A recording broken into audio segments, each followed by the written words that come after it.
That is the win they had to have, and they got it just as the rope was pulled tight and about to snap and send them to the offseason.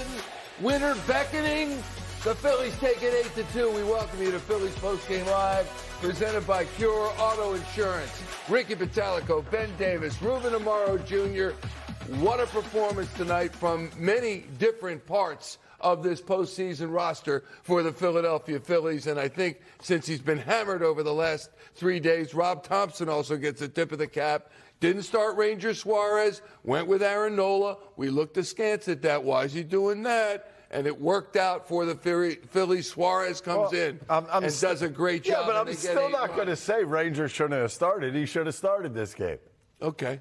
Ranger did a nice job. Yeah, he gives up a solo home run on the first pitch of his outing, but after that, he was really good. Yeah. Nola was fine.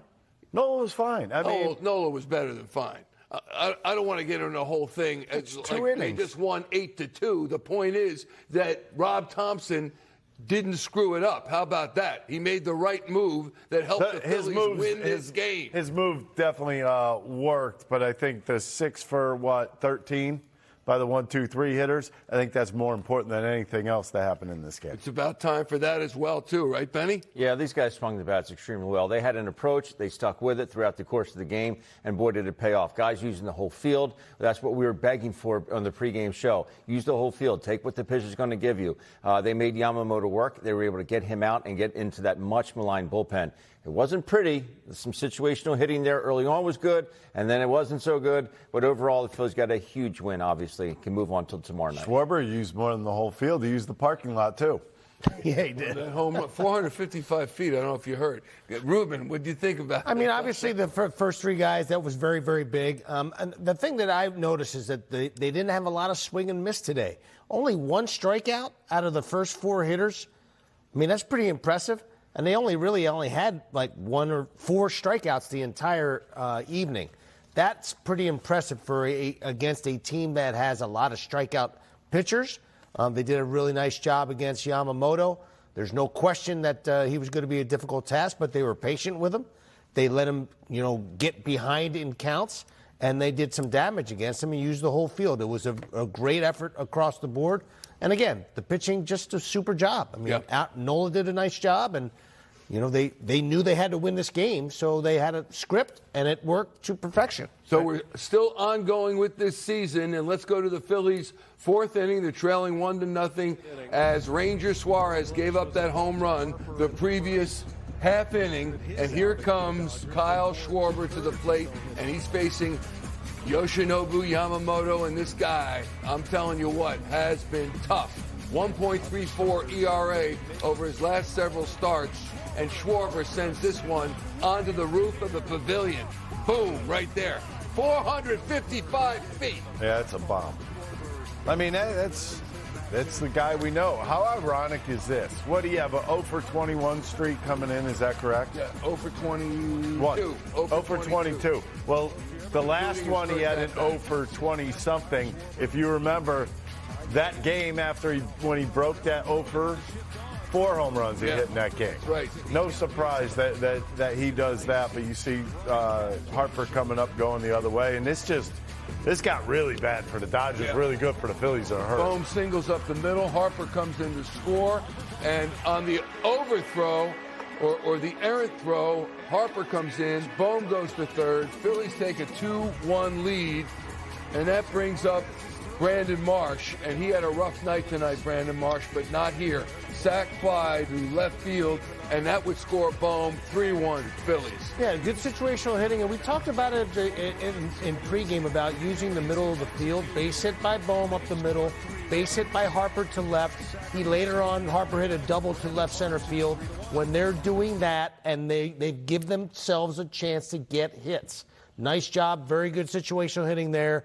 They did leave some guys on base in the last couple innings. I thought it was going to come and bite them, but it did not, and they were fortunate to be able to tack on later on when Kershaw really struggled. And it looked like the tale of 2 different teams here. I don't know what you guys saw. What I saw, is the Dodgers looked like the very tight team in this game. They didn't look like they were prepared to play that game at all. And what I saw from the Phillies is what I wanted to see in Game 1 against Shohei Ohtani. Like against Yamamoto, they went out there, they took a lot of pitches. And what did you see? You saw a lot of 2-0 counts, 2-1 counts, 3-1 counts, and then put him into good hitting counts. Why didn't they go up like that against Shohei earlier in the series? Not really sure. Yeah. Let's take a look at the 8th inning now, because it was 3-1 until the 8th. And here's JT Realmuto leading off the top of the 8th and puts this one in the left field seats. And it's 4-1 Phillies. And that's when you really started to get some confidence about the outcome of the game. Rangers smiling. He's out of the game right there. He did a great job tonight. 5 strong innings. Gave up that 1 home run. And that's really big for JT. Remember in the early part of the season, JT literally was hitting like 0 against left-handers. He hits that home run against Kershaw, happens to be left-handed, and then once he starts playing like we expected him to play, he's not a great defensive player, and he helped us out a little bit. And then Bryson Stott lays down a bunt, and it works. Same bunt, different result. He's out at first, and it's second and third. Yeah, but they're just trying to tack on here. They're not trying to do too much. They're just trying to tack on, move the runners. Good job. And then Trey Turner with a shot to right field just drops in. 2-run score, 6-1 Phillies. He hit it like he threw it. 73-mile-an-hour curveball, and Turner just gets enough of it, dump it into center field. At this point, you're thinking, all right, I like what's happening, and then Schwarber again. He didn't think he had that. He didn't think he had it. I mean, when you think about it, the Phillies left a lot of meat on the bone earlier in the game. This game could very well have been a double-digit scoring for the Phillies earlier in the ball game. They were 2 for 9 with runners in score position. I mean, when you think about that, you look at that number, you say to yourself, wow, this was a game dominated by the Phillies. They had a situation. It was a situation where they had man on second and third with nobody out, did not score. They had a man on first and second, nobody out, did not score. You cannot do that against these teams very often because it will come bite you. But fortunately, Ranger Suárez did a good job of holding them down offensively and did a really nice job of, not allowing those mishaps as far as having chances to drive more runs in, bite them later on. So nice job by Ranger. We got to talk about the top 3 guys, the superstars in this lineup, beginning with Trey Turner and ending with Bryce Harper, with Kyle Schwarber in the middle. They are a combined 7 for 13 tonight, with 5 runs batted in and 4 runs scored for these 3. And we hammered them pretty good, and deservedly so. They've done nothing through the first 2 games, but they make up for it in certainly no small way tonight. Yeah, well, I mean, I don't know if it was expected or not, but you had a feeling that somebody was going to do something. As a matter of fact, if the Phillies were going to win, those guys would have had to have done something in this game. They did. You see Harper going the other way. You had a feeling he was going to do that tonight. And with Schwarber, it seems like his timing just came back out of nowhere. Yeah. And by the way, Turner, not really sure what he was bunting for in his first at-bat. Yeah, but besides that, he turned it into a pretty nice night. Ben, when you look at the top 3 in this lineup, and this is something we've been waiting to see, so hopefully they can keep it going tomorrow night and Saturday too. Yeah, without a doubt. I mean, these guys are the superstars. They're in the top 3 in the lineup for a reason. And the big reason this team won 96 games on the season because of what they were able to do offensively. Now, this is a great sign. It's just the results were great, obviously, but it was the approach that I saw. They were balanced. They're using the whole field. They were better with 2 strikes. And this is as dynamic a trio as hitters as we've seen. But when Bryce Harper's doing that, good things happen. And as long as they can stay with this approach, there's no reason why they can't continue with this and keep putting up these offensive numbers. Mm-hmm. There's no reason. Clearly, I mean, Schwarber went deep to the pull side 2 times. That's what he does. But the other base hits that these guys got, Trey Turner, all those hits, 2 up the middle, 1 to right. Bryce Harper, 2 bases hit, 2 hits, 1 double, both of them to the left center field. When as Benny said, when they're doing that consistently, these guys really can't be beat. They're that good when they take that approach. Yeah. And take a look at the offense of this team. 12 hits. 12 hits. And you got to throw in Alec Boehm as well, who has struggled. We've been talking about 1 through 3. You throw in 4 for Boehm. He's 2 for 3 tonight with a run scored. That is on base 4 times. More than you can ask for goodness sakes. 9 for 16. That's pretty impressive. And then also JT. I mean, this guy's hitting .385 in the first 3 games. He's did that big home run tonight. We know about the triple that he had in Game 1 to put them up 3-0.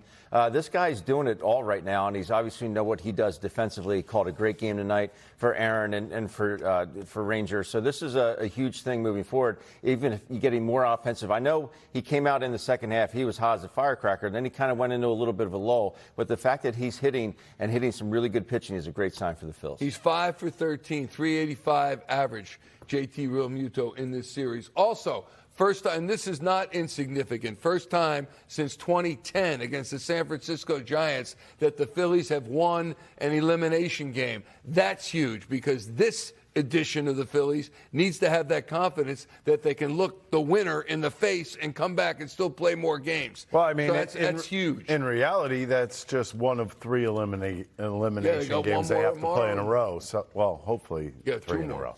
Yeah, you hope. We got all the interviews coming, by the way. We've got Topper and Bryce Harper and all of the stars that played in this 8-2 Phillies victory. Here's our Eye on the Mound, presented by Bradford White Water Heaters, and it's Ranger Suárez.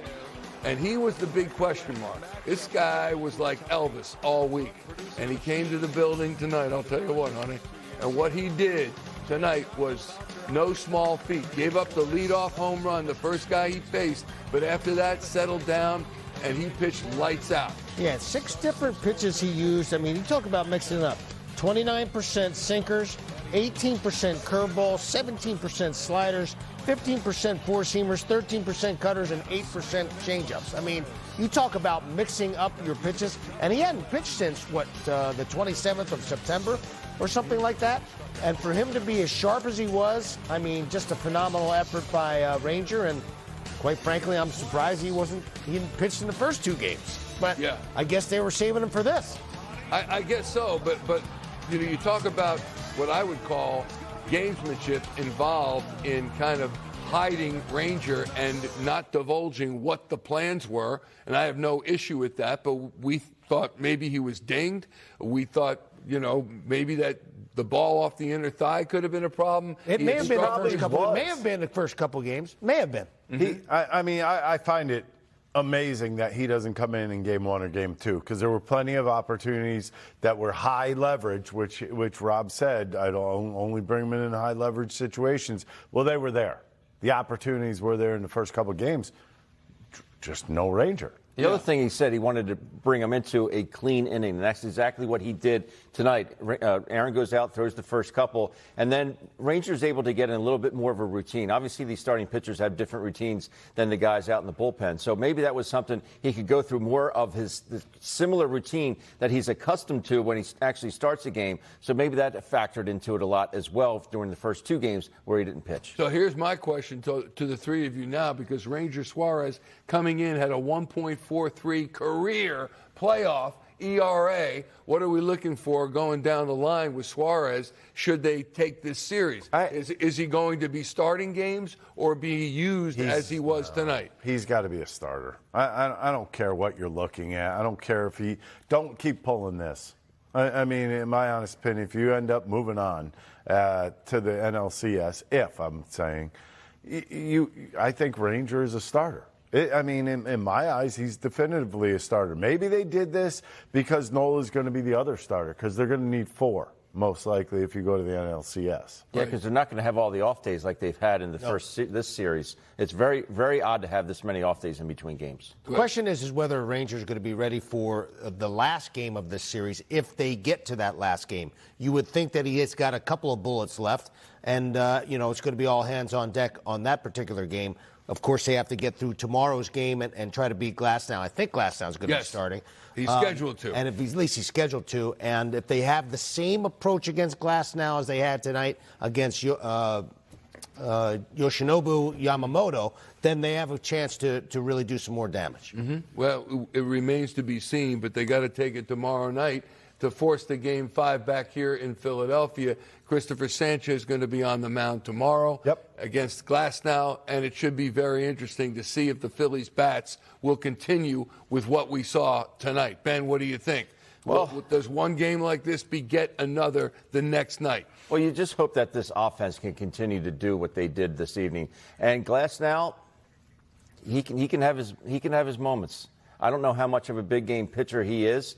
We've seen some instances in the past where he just didn't have it. We saw in Game 1 where he came in that ball game and just obviously imploded, and then Dave Roberts had to go get him. So I like the Phillies' odds smart against him. And again, you get him out of the ball game, you get into that much maligned bullpen, and that's only going to help the Phillies out more offensively. Yeah, the Phillies had lost 7 of their last 8 playoff games. And again, there's this year's edition, and then there's what came before. Many of the players were with those teams going back to 2022 when Rob Thomson took over. They went to the World Series, and in 23. But it's been a struggle in the postseason, and hopefully this is as much as they have broken out in any of the games that we can remember. It's been a while. It's been a while since we've seen their offense kind of tee off a little bit, and I almost actually felt bad for Kershaw. He was getting it handed to him out there, and Dave Roberts, of course, did absolutely nothing about it because that's what he does as a manager. And I just look at it this way: if you would have done this to a guy like Ohtani, these are the relievers you would have seen in Game 1. All you had to do was be a little bit more patient because they throw a lot of balls out of the zone. And they weren't patient in that game. They were swinging at everything. Could have been a different story. Yep, could have been, should have been. But now, one more win. They've tied it up and forced a Game 5 back here. Here's Rob Thomson, post-game at Dodger Stadium. Hi, Rob. Going into 8th, was it your plan to get 6 outs from Duran? And if so, how big was that offensive outburst in saving him potentially for tomorrow? Yeah, that's what we were going to do, especially starting at bats. I believe we started in the 8th.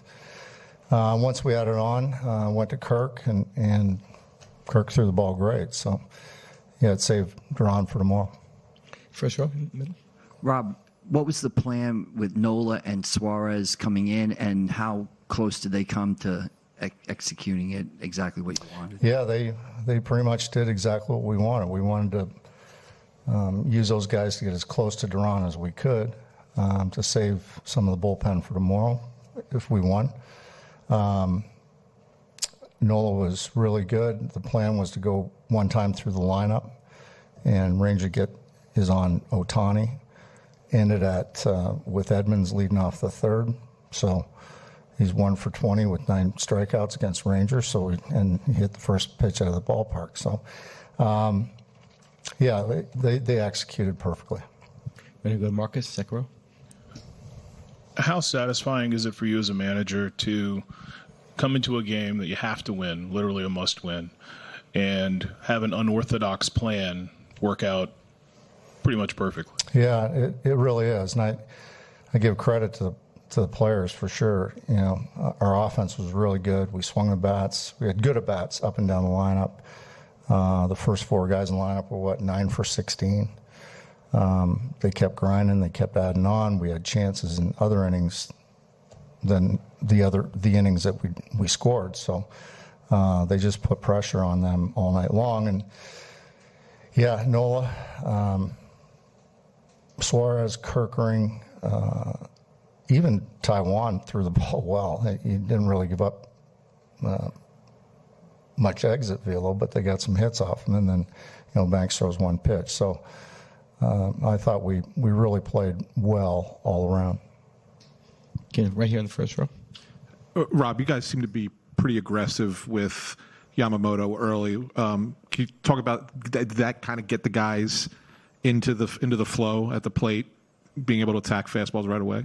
Yeah, I think we had good at bats against them for sure, and we got them into some counts where we expected some fastballs, and I think the Schwarber home run just sort of woke everybody up and got a lot of energy going in the dugout.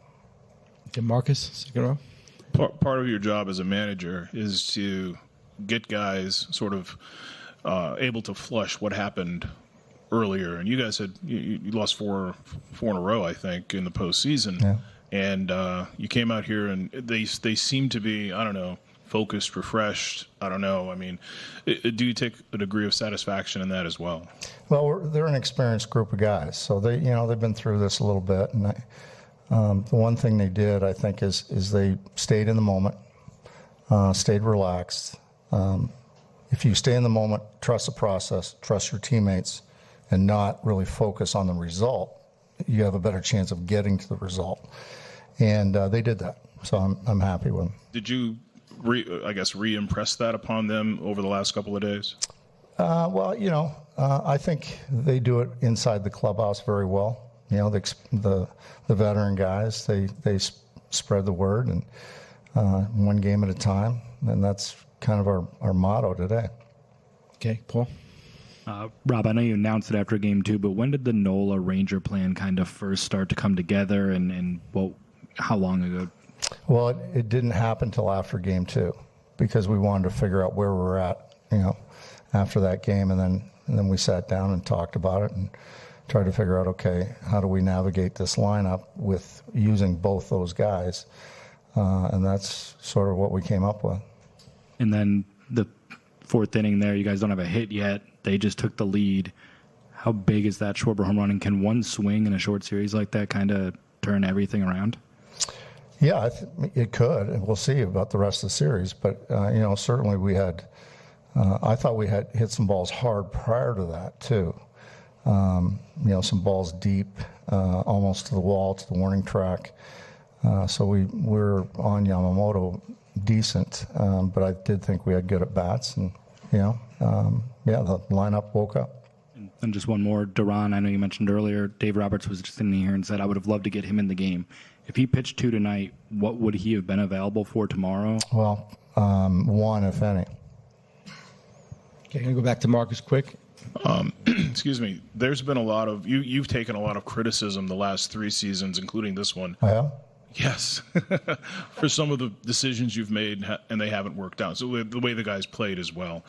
Have you felt that pressure going into, especially tonight, which was an elimination game, and has it affected you at all?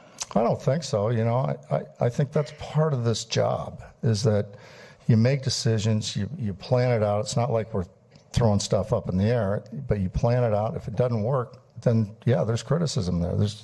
That's just part of the gig. It really is. And finally, the uniforms, are you going to stay in the powder blues forever? Well, not necessarily, because it's Major League Baseball's decision, depending on the home team's home uniform. Based on tonight, I would, but if their home colors match up with our powder blues, then they won't let us use them. You're that, yeah, right. The pitch clock violation, what kind of went into that? There was an argument about it, and at the time that was a pretty big at-bat. Yeah, huge at-bat. And, I think in that situation, I think you got to have a little bit of leniency because, Bohm's at first base. He gets an intentional walk. The clock starts right away. Now he's trying to get his glove on, his sliding mat, and so Marsh is watching him, assuming, you shouldn't assume, but assuming that they're not starting anything until he's ready. But, the time ran out. But I think that there should be a little bit of feel there. And then the second run you score, it's after Harper goes first to third, the throw gets away. Do you like him rolling the dice there, and what can kind of being aggressive do in a game like this? Yeah, I think, you have to be aggressive. Sometimes you got to force the issue a little bit. And, he did and caused an error and got us a couple more runs. Okay, last one, Marcus. Probably the biggest story of the postseason, despite the Dodgers winning, is that Shohei's, I think, 1 for 14 with 7 strikeouts against you guys. Has the plan sort of worked, or is it a combination of maybe he's not where you expect him to be at this point? Yeah, I really don't want to comment on that because, he can explode at any time. He's that great of a hitter. But, we have pitched him well. Okay. Thanks, Rob. Thank you. Powder blues. and tennis shoes. It's baseball's decision, says Topper. And if the Dodgers uniform match the powder blues and the Phillies can't wear them, they're 7-1 now with the powder blues. Toyota, electrifying moment. Kyle Schwarber was electrifying twice tonight. First in the fourth inning to start the Phillies scoring. And there was no doubt about this one against Yoshinobu Yamamoto. This guy was unhittable coming into this game, and the Phillies hit him around real good. This one ends up in the roof of the pavilion, and it rolls off. Look at the count, 2-0 count. He looking for a fastball. He got himself a fastball, and like Kyle does when he's feeling good, he doesn't miss it. That ball was absolutely destroyed. It's crying. Seriously, that ball's crying. It hurt me. It looked like he was just trying to rear back and throw it by Schwarber. Like 2-0, he's like, oh, I'll throw this one by him. That's a good idea. That's not a good life decision. That ball's goodness. Looks like a Titleist going out to right field. It does. It does. So that's the fourth goes inning. over right field. My word. 455 feet, I hear. And then the eighth inning. Look, he doesn't think he got it. Yeah. This goes like it just no, it doesn't. It hit the top. Oh, it hits the blue on the top, and then. But it drifted out in the way, not unlike Teoscar Hernandez's home run here, where it had such loft on it, and it just slowly went out of there. But it's funny because he didn't get that one. Yeah. Isn't that funny? Yeah. This guy could hit like that's a miscue. Most guys' miscues are a pop up to second or a short fly ball to right. His miscues are like, oh man, I missed it. Oh, okay, just enough to get out. Breaks the tie with Bryce Harper. They have both been at 12 on the top of the postseason home run list for the Phillies franchise. Schwarber now leads that with 14 postseason home runs. And look at the names that he leads on that list. Harper, Worth, Utley, Howard, Real Muto. That's a pretty special list. And Kyle Schwarber is number one in Major League Baseball history. Manny Ramirez, Jose Altuve, and Kyle Schwarber. 1, 2, and 3, followed by Bernie Williams, George Springer, and Derek Jeter. That's an amazing They get to the World feat. Series, and maybe he could be Mr. October. Maybe he could. The true Mr. October. The true Mr. October. Forget about Cheltenham's Reggie Jackson. The Schwarberian. We're going to have Kyle Schwarber in just a few moments coming to us from the clubhouse at Dodger Stadium. And I'm trying to figure out how this win will translate to tomorrow, because I'm really excited for this game now. They tie up this series. They come back here, and I don't think we're getting ahead of ourselves talking about it because they already won Game 3. How about that? Why can't we talk about it? It's actually happening now. I think it all really boils down to having the same and similar approach that they had against Yoshinobu Yamamoto. Mm-hmm. I think that the real issue is, can they use the middle of the field? Can they stay off the breaking balls that are out of the strike zone? And Glasnow has some excellent breaking stuff. He's got a great arm. But he throws a lot of balls, and a lot of balls off the plate, and he tries to get people to chase. And he really hasn't really pitched all that well, I don't think, in those situations where he's in the postseason. So, if they have the same approach, if they use the middle of the field, I think they're going to do a lot of damage like they did today. If they can get into those hitters counts, and Ricky said it before, they get into that bullpen, my goodness gracious, that is a nice bullpen to be swinging the bats against. That bullpen stinks unless you're ahead where they could use Sasaki. Unless they're ahead and they were like they use Glasnow, although Glasnow is not going to be out there. So, I mean, now they're going to have to use some of those guys that stunk in the regular season. If they can get the fastball down tomorrow against Glasnow, if they get the fastball down and get the breaking ball up, it's going to be a short night for Glasnow. I'll tell you that right now. This guy right here will do some more damage. Kyle Schwarber at the podium. Kyle, I know the first two games didn't go the way you wanted personally or for the team, and you kept saying, I'm fine, I'm my swing. But how good did that one feel in the fourth inning? Team's got no hits, and you give them a big one and even the score. Yeah, felt good, right? I mean, hits are great, guys on base great, anything like that. Any sort of pressure, and when you get an instant run right there, especially, you're able to answer back there. Ranger comes in. Gives up the home run, but he settled right in after that, which was awesome. But, I think Knowles, too, did a phenomenal job for us. Just the way that we lined it up, it worked out. And to get the answer back and then for us to keeping those at-bats going. Like he said, Bryce, big at-bat, goes first to third, aggressive play, puts the pressure on them, going to be bang-bang, and kicks off, goes into the dugouts, run scores, Ballmer the third, and Marcy gets that sac fly. So those are all big key things for us as we keep moving forward, going into tomorrow, that we want to keep pressure on any way possible. And I felt like we kept that going through the game. I didn't get the job done there against Banda, but felt like we still had those highest pressure pitches going. And like we said, Ranger did a fantastic job, kept everyone right there for us to keep eventually to crack through and have another big inning. You passed Bernie Williams on the postseason home run list, your third all time. A, what does that mean to you? And B, a handful of those have gone 450 plus feet. Is there something about playing in the playoffs that just take it to another level?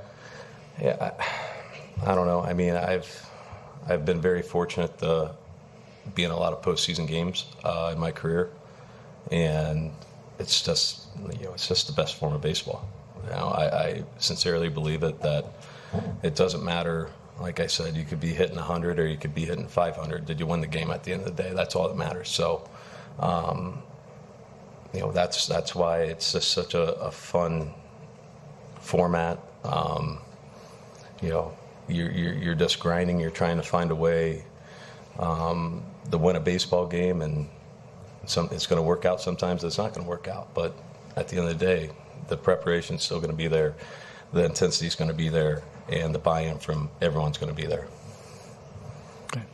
With the frustrations that were around the team the first two games, whether it's you or anybody else that hitting that home run, do you feel like that was almost a sigh of relief for the team? Like, okay, now we can go out there and do our thing?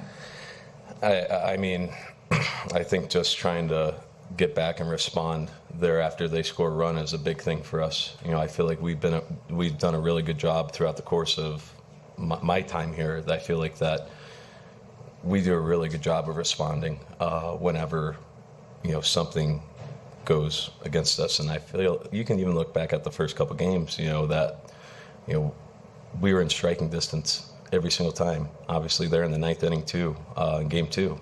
We were responding. So that's something that we have a knack for here. That's something that's never going to leave us. We have to keep that same feeling, that same fight. But it's just nice to get the answer back, and then obviously another great at bat, and then we just kept it going. Okay, you got anything else, Kyle? We're going to go here in the middle, first row. I know it only counts for one run, whether it lands in the first row or goes 455 feet. But when you hit that ball, everybody in the stadium kind of goes, whoa, and can't believe how far it goes. What's your reaction when you see the ball travel like that? When I hit it, I knew it's a home run, right? I didn't even see where it landed. I was looking in the dugout, kind of trying to get the guys going, and